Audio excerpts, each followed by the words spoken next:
हज़रात अस्सलाम वालेकुम।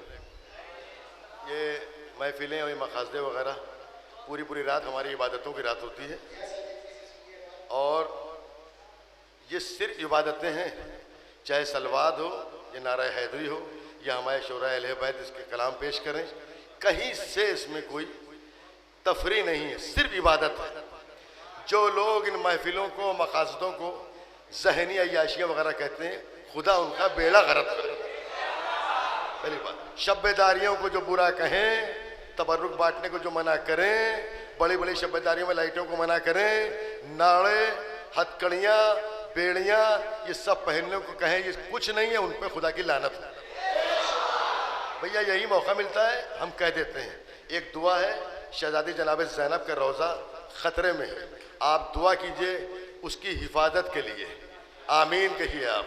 जनाब सकीना के रोज़े पे 11 हमले हुए हैं, नौरोज़ अखबार आप पढ़िएगा, उसमें पूरी डिटेल है। गुंबद उसका शहीद हो चुका है, दुआ कीजिए उन हरामज़ादों के लिए उनकी मौत हो। तमाम रोज़े मुक़द्दस रोज़े हमारे उलमा हमारे ज़ाकिरीन ख़तरे में हैं, दुआ कीजिए उनकी हिफाजत के लिए। खुदा पाकिस्तान की हुकूमत ISI आतंकवाद का नेस्त नाबूद करे, शियों के दुश्मनों को नेस्त नाबूद करे, अहले बैत अलैहिस्सलाम के दुश्मनों को नेस्त नाबूद करे। भैया हमारे पास दुआएं हैं और इंशाअल्लाह पूरी होती हैं। देर तो होती है, मरता वो ऐसे है कि सोने के गिलासों में पानी पीने वाला और आयतुल्लाह खुई के सीने पर कदम रखने वाला गड्ढे में मरा सद्दाम। ये आप समझ लीजिए, जिंदा इमाम।